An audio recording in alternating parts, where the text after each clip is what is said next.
நலம் காக்கும் ஸ்டாலின், உங்கள் குடும்பத்தின் நலன் அரசின் பொறுப்பு. பணி நிரந்தரம் கோரி 13 நாட்களுக்கு மேலாக போராடி வந்த தூய்மை பணியாளர்கள் இரவோடு இரவாக குண்டுக்கட்டாக அப்புறப்படுத்தப்பட்ட நிலையில் முதலமைச்சர் மு.க.ஸ்டாலின் தலைமையிலான அமைச்சரவை கூட்டத்தில் தூய்மை பணியாளர்களுக்காக 6 சிறப்பு திட்டங்களை செயல்படுத்த முடிவு செய்யப்பட்டுள்ளது. தூய்மை பணியாளர்களுக்கு காலை உணவு, சுய தொழில் தொடங்க மானியம் ஆகிய 6 அறிவிப்புகளை வெளியிட்ட அமைச்சர் தங்கம் தென்னரசு பணி நிரந்தரம் செய்யப்படுவது குறித்து நீதிமன்றம் மற்றும் தீர்ப்பாயத்தில் இருக்கும் வழக்கின் உத்தரவை பொறுத்து முடிவு செய்யப்படும் என்றார்.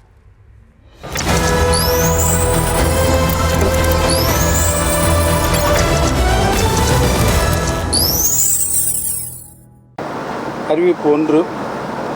தூய்மை பணியாளர்கள் குப்பைகளை கையாளும் போது அவர்களுக்கு நுரையீரல் மற்றும் தோல் சம்பந்தமான நோய்களால் பாதிக்கப்படுவதற்கு அதிக வாய்ப்புகள் உள்ளன.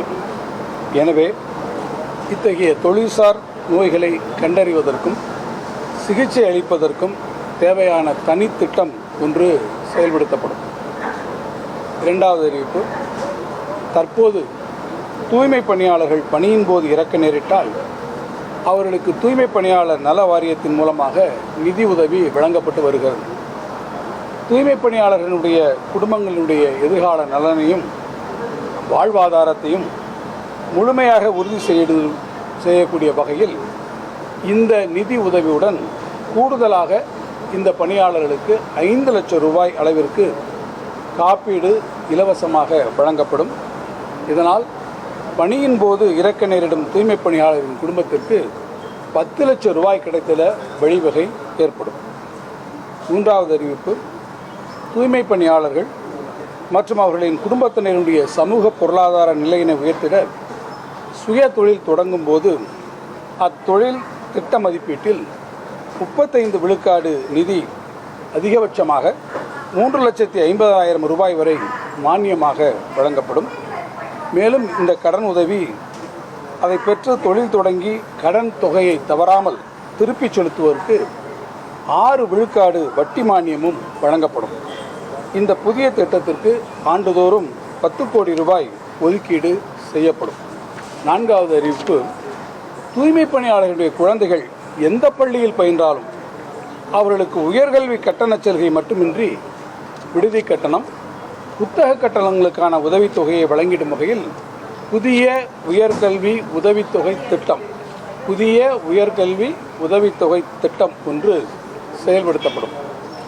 நகர்ப்புறங்களில் அறிவிப்பு 5, நகர்ப்புறங்களில் சொந்த வீடு இல்லாத தூய்மை பணியாளர்களுக்கு வரும் 3 ஆண்டுகளில் தூய்மை பணியாளர் நல வாரியத்தினுடைய உதவியோடு தமிழ்நாடு வீட்டு வசதி வாரியம், தமிழ்நாடு நகர்ப்புற வாழ்விட மேம்பாட்டு வாரிய திட்டங்கள், தூய்மை பணியாளர்கள் வசிக்கும் இடத்திலேயே வீடு கட்டுதல் என பல்வேறு முறைகளின் கீழ் 30,000 குடியிருப்புகள் கட்டித்தரப்படும்.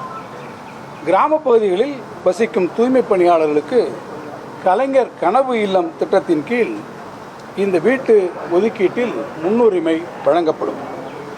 6வது அறிவிப்பு, தூய்மை பணியாளர்கள் தங்களது பணியை அதிகாலையில் மேற்கொள்ள வேண்டிய சூழ்நிலையில் காலை உணவு சமைப்பதற்கும் அதை பணிபுரிய இடத்திற்கு கொண்டு வந்து அருந்துவதற்கும் பல்வேறு பிரச்சனைகளை எதிர்கொண்டு வருகின்றனர். இப்பிரச்சனைகளுக்கு தீர்வாக நகர்ப்புற உள்ளாட்சி அமைப்புகளில் பணியில் ஈடுபடும் பணியாளர்களுக்கு காலை உணவு அந்தந்த உள்ளாட்சி அமைப்புகளால் இலவசமாக வழங்கப்படும். இத்திட்டம் முதற்கட்டமாக பெருநகர சென்னை மாநகராட்சியில் செயல்படுத்தப்பட்டு படிப்படியாக மற்ற நகர்ப்புற உள்ளாட்சி அமைப்புகளுக்கும் விரிவுபடுத்தப்படும்.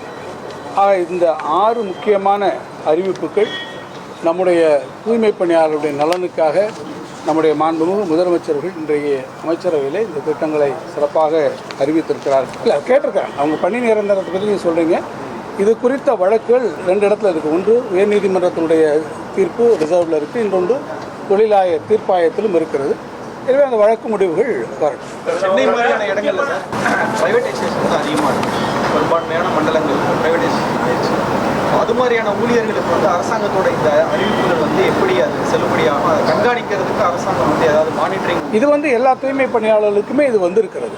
நாங்கள் கொடுத்துருக்கிறது வந்து ஒட்டுமொத்தமாக தூய்மை பணியாளர்கள் இந்த இடத்துல பணியை பண்ணி கொண்டு வந்திருக்கிறது. சென்னை மாநகராட்சியில் இருக்கக்கூடியவர்களுக்கு பொருந்தும். சில அறிவிப்புகள் படிப்படியாக மற்ற நகர்ப்புற உள்ளாட்சி அமைப்புகளில் இருக்கக்கூடியவர்களுக்கு பொருந்தக்கூடிய வகையிலே அது அமைக்கப்பட்டது. 12 கட்டமான பேச்சுவார்த்தை நடத்தி கொண்டிருந்தார்கள். மாண்புமிகு அமைச்சர், நம்முடைய நகராட்சித்துறை நிர்வாகத்துறை அமைச்சர் அவர்கள், அதே போல் நம்முடைய இந்து சமய அறநிலையத்துறை அமைச்சர் அவர்கள், மேயர் அவர்கள், ஆக ஏறத்தாழ 12 முறைக்கு மேலேயே அவர்கள் தொடர்ச்சியாக பேச்சுவார்த்தை நடத்தி கொண்டிருக்கிறார். இப்போதும் கூட அரசினுடைய கதவுகள் எப்போதும் பேச்சுவார்த்தைக்கு திறந்திருக்கிறது. யாரையும் போய் வலிமையாக இத்தனை நாள் நீங்களே பார்த்துருப்பீங்க, யாரும் நம்ம உடனடியாக போய் முதல் நாளே நாங்கள் வந்து ஒரு பலவந்தமாக அவர்களை அகற்றக்கூடியது இல்லை. நீதிமன்றத்தினுடைய தீர்ப்புகள் வந்திருக்கிறது. நலம் காக்கும் ஸ்டாலின். உங்கள் குடும்பத்தின் நலன் அரசின் பொறுப்பு.